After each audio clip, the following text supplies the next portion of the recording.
Hello, welcome to Angel's Workstation. Let's make something. Hi again. Alright, so since the last video, I've made some changes to my plan. This coil, it's a bit much for a crystal radio, and this is why. 28 AWG is 0.32 millimeters.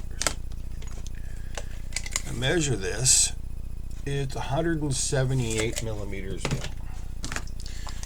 So 178 divided by 0.32 equals 178 divided by 0.32 equals 556. So that's calculated how many turns I've got. What I did is I actually went back and I counted how many spins were in the last video. And I counted 613. So let's call this a 600, which is about what you want for a Tesla coil. So this guy, at some point in the future, will become a Tesla coil. I'm going to make another one with an air variable capacitor that I've got on order. It's a 5 gang, goes from 20 to 365 puffs. So yeah, we'll have fun using that. So anyways, I got to thinking about what to paint this with. Decided shellac. I didn't have any shellac, so I went and searched for some. Boy, that was an interesting hunt. Went to a couple of different big box station hardware stores. You know, the orange guys and the blue guys and the red guys even. So they wanted to sell me this 1 liter tin for $30. Found this specialty hardware store, and they sold me this shellac flakes. I never even heard of this stuff before. So I did some more YouTubing and I learned how to use this stuff. Well, the reason I decided to go against the nail polish, which is what I was going to use, this matte finish, and apparently nail polish remover also dissolves the coating on the wire. So I thought, well, that wouldn't be good if I ended up shorting out some of the coils. So I'm going to go 100% on the shellac.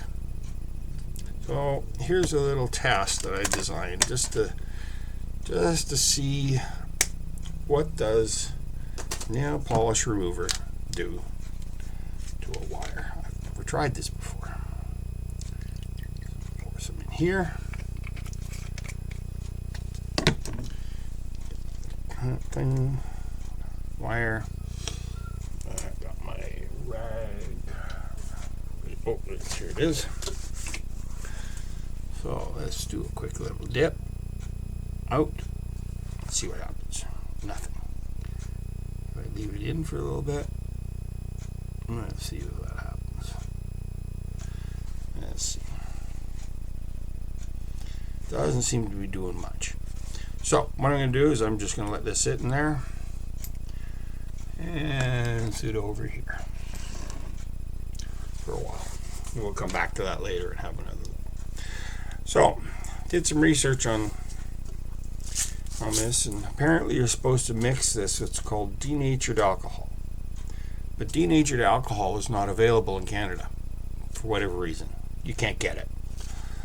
So I looked around, and if you got the isopropyl 99%, that also works, they said. So what I did, got a little tiny jar, get a little measuring scoop. Apparently there's different cuts you can make of this stuff, but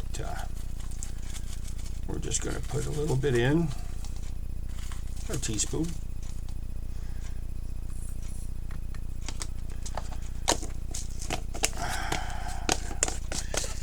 And then they said a one pound cut is 8 to 1, so 1 part shellac to 8 parts alcohol.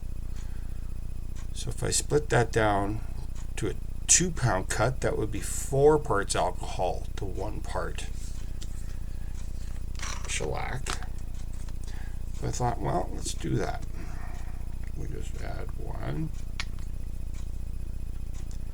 2,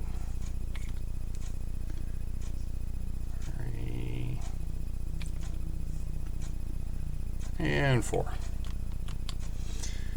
And it's nice how that just fits nicely in that little jar. So when you do that, tighten that up. See, I don't know if you can see that. You see the crystals, they don't dissolve immediately. They actually take 24 hours to dissolve. So you shake this up every once in a while. If it gets gummy in the bottom, you break it up with a nail or something. Just, you know. So anyways, the object is you want to let that soak for a 24-hour period before you actually use it. Zing! There's one made in 24 hours. It turned out nice and golden. All right.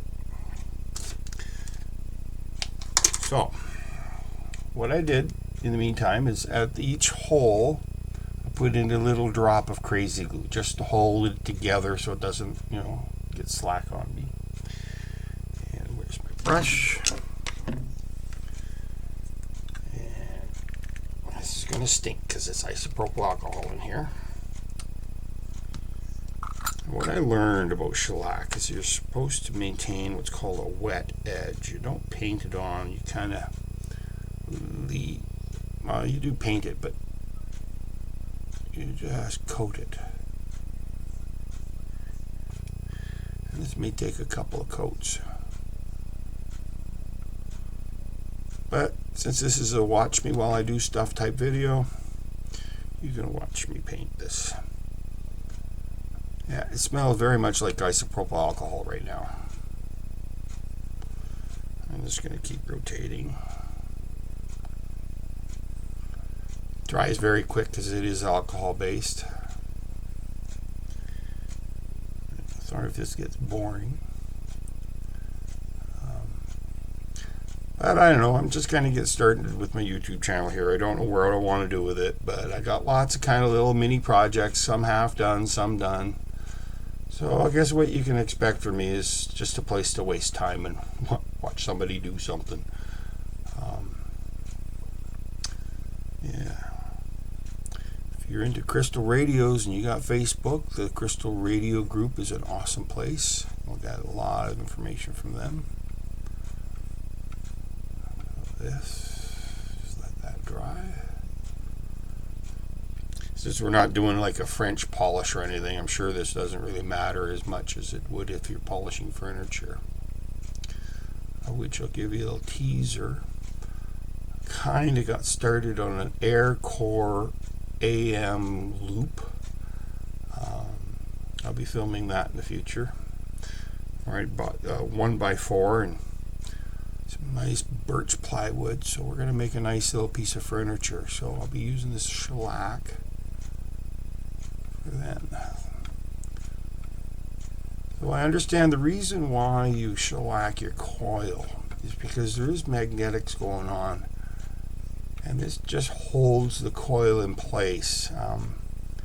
I don't know if you ever heard the hum of a transformer. Bzzz. Well, that's magnetics vibrating something in the transformer. Yeah. So yeah. Other than that, it's pretty simple. I'm going to let that dry 100%, and then we'll come back and give it another coat. See you in a bit.